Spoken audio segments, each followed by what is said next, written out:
Hello, we're here at Newcastle International Airport ahead of the Sunderland International Airshow press conference for 2013.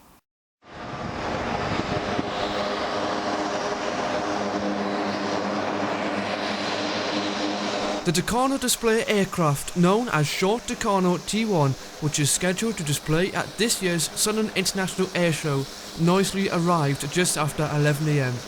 The aircraft was flown in by Flight Lieutenant Andrew Fire and Display Manager Flight Lieutenant Dave Kirby.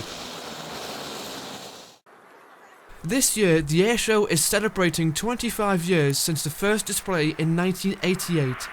The airshow, which attracts over 250,000 people each year, will be held from the 26th to the 28th of July. I spoke to organisers of the airshow to find out more. So it's the 25th airshow this year, and it's supposed to be a special airshow. So what can people expect this year? I think they'll see things they haven't seen before on the Saturday and Sunday. So we've got some roll demonstrations that are reenacting things from the Second World War.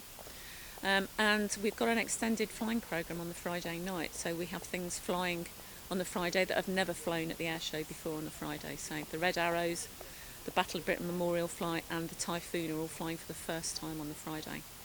So that should be pretty spectacular because it'll be getting towards dusk, so seeing something like the Typhoon flying at that time of night will be different for people. Last year was an important year, obviously with the Jubilee, and we did a number of events around that.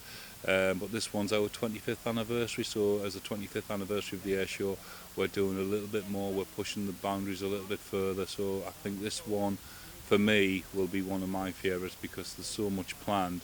We're obviously subject to the weather. We've had some fantastic weather lately, but if everything works right and we get the weather, even the sort of conditions today, it means that we'll get good crowds, people will enjoy themselves. We've got some surprises in store for viewers, including the Catalina. I think this year one of my favourite parts of it is we've got a Mr. Robson who's coming up, who is a 97-year-old former pilot of a Catalina, and we've managed to get him up in the Catalina on the Friday.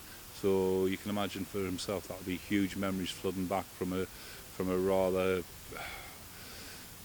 horrible time in history, So again, that'll be one of my favourites. If we can do something to make somebody happy and to give them that memory, that's absolutely what we're after about.